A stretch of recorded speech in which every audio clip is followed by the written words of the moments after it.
జై శ్రీరామ్, జై వాల్మీకి.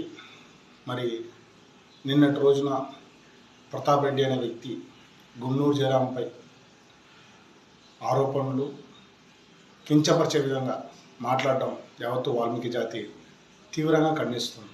ఎందుకు అంటే ఏ అధికారంతో ఏ అహంకారంతో గున్నూరు జయరాం గారిని నువ్వెంత, నీ స్థాయి ఎంత అనే విధంగా మాట్లాడుతున్నారు. మా స్థాయి ఏంటి అంటే ఈ రాష్ట్రంలో 45 లక్షల జనాభా ఉన్నటువంటి వాల్మీకి బోయ జాతి మాది. అది మా స్థాయి. మేమెంత అంటే ఈరోజు దాదాపుగా రాయలసీమలో గెలుపుకి ఓటమికి నిర్ణయించే స్థాయి మాది.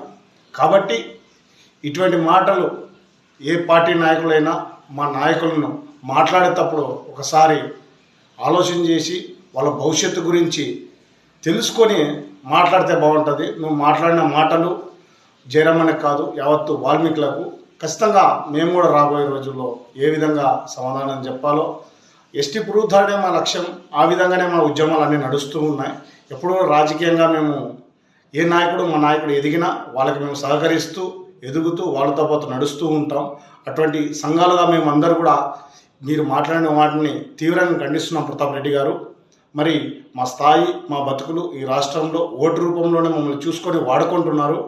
అయినప్పటికీ మా నాయకుల్ని ఈరోజు మీరు మాట్లాడుతున్నారంటే మీ అహంకారము, మీ అధికారము అనేది ఉందనే మా నాయకుడు మాట్లాడుతున్నారు. ఈరోజు మొన్నటి వరకు మీరు ప్రసంగం చేసి అది ఇది అని మాట్లాడిన వ్యక్తిని ఈరోజు కించపరిచే విధంగా మాట్లాడుతున్నారు. రాబోయే రోజుల్లో మా నాయకులను ఎవరైనా సరే మీరు కించపరిచి మాట్లాడినా దానికి ఏ విధంగా పరిణామం ఉంటుంది రాబోయే రోజుల్లో ఖచ్చితంగా ఈ ప్రభుత్వాలు, ఈ నాయకులు చూస్తారని చెప్పి వాళ్ళకి తెలిసొచ్చే విధంగా మేమందరూ కూడా ఏకతాటికై ఉండి మా వాల్మీకుల్ని ఏ విధంగా ఐక్యతగా ఉంటామని చెప్పి వాడవాడిన మేము చూపిస్తామని చెప్పి, ఇది జయరామన్న మాత్రమే కాదు మా నాయకులను ఎవరిని మాట్లాడినా కూడా ఏ విధంగా ఉంటుందని మీరు భవిష్యత్తులో చూస్తారని మిమ్మల్ని హెచ్చరిస్తూ, మీరు మాట్లాడిన మాటలకు మీరు ఖచ్చితంగా అదే విధంగా కట్టుబడి ఉండాలని చెప్పి మేము కోరుకుంటూ జై శ్రీరామ్, జై వాల్మీకి.